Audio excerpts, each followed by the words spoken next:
বারাসাতে একটি বেসরকারি নার্সিং কলেজ কর্তৃপক্ষের বিরুদ্ধে মদ্যপ অবস্থায় ছাত্রীদের শ্লীলতাহানি এবং অনেক টাকা নিয়েও পর্যাপ্ত শিক্ষার পরিকাঠামো দেওয়া হচ্ছে না বলে অভিযোগ ওঠে। এরকম একাধিক অভিযোগকে সামনে রেখে কলেজ চত্বরে বিক্ষোভ ছাত্রীদের। আজ এই দৃশ্যই ধরা পড়ল বারাসাতের নীলগঞ্জে একটি বেসরকারি নার্সিং কলেজে। কলেজটি নার্সিং ও পলিটেকনিক শিক্ষা প্রতিষ্ঠান। পড়ুয়াদের অভিযোগের তীর শিক্ষা প্রতিষ্ঠানের কর্তৃপক্ষের বিরুদ্ধে বলেই জানা যায়। রাত্রিবেলা ড্রিঙ্ক করে এসেছিলেন, ড্রিঙ্ক করে এসে প্রথমে অন্য একটা রুমে ওদের রুমে গিয়ে 10-15 মিনিট আমাদের সাথে বকেছেন। তারপরে জিএনএম 2-তে মানে অন্য একটা রুমে যখন গেছে তখন গিয়ে মানে ওই রুমে পুরো দরজাটা লাগিয়ে ওনার দিদিকে বললেন আপনি আর ওনার দিদি অর্পিতা মিত্র সেইখান থেকে চুপচাপ বেরিয়ে গেলেন, কিচ্ছু করলেন না। আমার সহপাঠী মাস্কুরার পেটে পর্যন্ত উনি হাত দিয়েছেন, আমার হাত ধরে টেনে মুখটাকে পুরো এই জায়গাটাই পুরো এনেছে, এমনভাবে এনেছে আমি যদি সেই টাইমে যদি হাতটা যদি জোর করে না ঝাঁকাতাম আমার কি হতো আমি জানি না।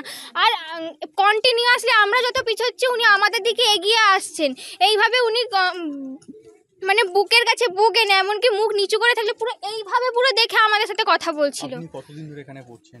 1 বছর হয়ে গেছে, 2 বছর হয়ে গেছে। কতদিন ধরে চলছে? 2 বছর। এটা এর আগেও একবার হয়েছে কিন্তু এইবার বেশি হয়েছে। বাজে ভাষা কথা বলেছে, কথাগুলো এরকমই। তোদেরকে আমরা কিভাবে লাইন মারবো? তোরা তো আমার লেভেলে পড়িস না, আমার লেভেলে যেখানে পড়ে আমি সেখানে লাইন মারি। একটা দিদিকে এরকম চড় মেরে কথা বলেছে, একটা ওই দিদির হাত ধরে নিজের গালে নিজে চড় মেরেছে, এইরকম বিহেভিয়ার উনি করেছে পুরোপুরি মদ খেয়ে। মানে আপনার নাম, ডিরেক্টরের নামটা একটু বলুন। সিদ্ধার্থ ঘোষ। সব কিছু হওয়ার পর উনি আবার আমাদের রুমে এসে এবার আমরা তো ততক্ষণে বুঝে গেছি যে উনি টোটালি ড্রাঙ্ক হয়ে রয়েছে, আমাদের সাথে মিসবিহেভ করছে।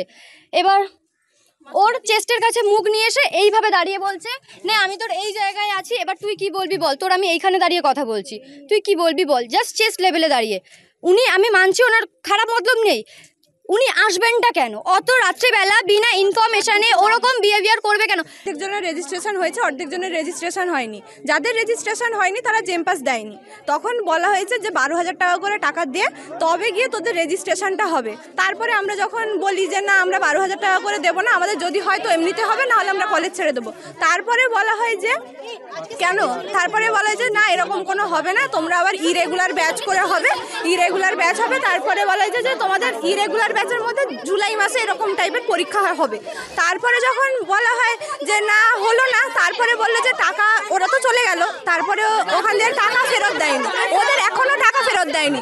কেন দেওয়া হবে না? তারপরে আমাদের বাথরুমের সামনে সিসিটিভি ক্যামেরা, আমরা ছোট দিয়ে আমাদের গার্লস হোস্টেলে কেন সিসিটিভি ক্যামেরা থাকবে? আমরা যখন এখানে ভর্তি হই আমাদের বলেছিল WBNC INC দুটোই আছে, আমাদের দুটো দরকার। কিন্তু তারপরে আমরা যখন এখানে এসে দেখি, সার্চ করে দেখি শুধু জিএনএমদের আছে, আমাদের নেই।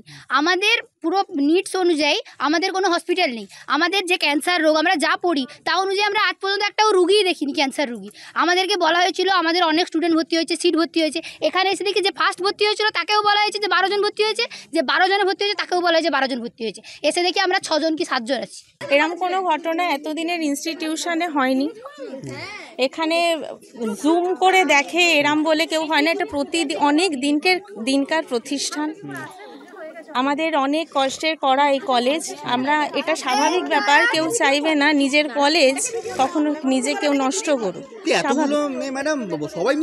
দেখুন এতগুলো মেয়ে আর আমাদেরও কথাও তো আপনাদের শুনতে হবে, তাহলে আমাদেরটাও পুরোটা শুনে আপনারা বিচার করুন।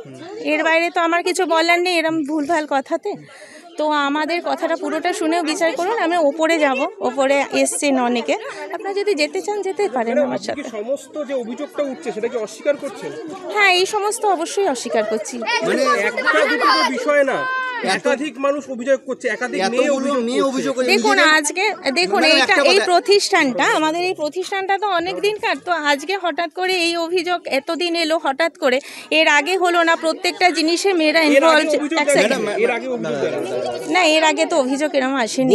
একবার অভিযোগ উঠেছিল কিন্তু তখন মিটমাট হয়ে যায়, তারপরেও তারা এই জিনিসটা ফেস করে। এবং আপনি নিজে একজন মহিলা, এতগুলো মেয়ে তারা বলছে তারা নিরাপত্তাহীনতায় ভুগছে, তাদের সঙ্গে শ্লীলতা হানি পর্যন্ত কোনোদিন সম্ভব হয় না। শ্লীলতাহানি কোনোদিন হতে পারে একটা কলেজে? আমাদের যে ভিডিও ফুটেজ আছে সেই ভিডিও ফুটেজে আপনারা প্রত্যেকটা জিনিস দেখতে পাবেন এবং সেই ভিডিও ফুটেজ আপনাদের কথা বলবে।